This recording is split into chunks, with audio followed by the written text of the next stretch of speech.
মানুষ ভাবেন যে ধন অর্জন করা হলো অত্যন্ত গুরুত্বপূর্ণ।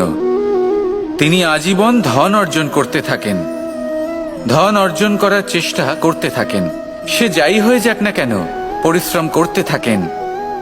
স্বাস্থ্যের দিকে নজর দেন না, না উচিত সময় খাবার খান, না উচিত সময় ঘুমোতে যান, না পর্যাপ্ত সময় পর্যন্ত ঘুমন, কিছুই না।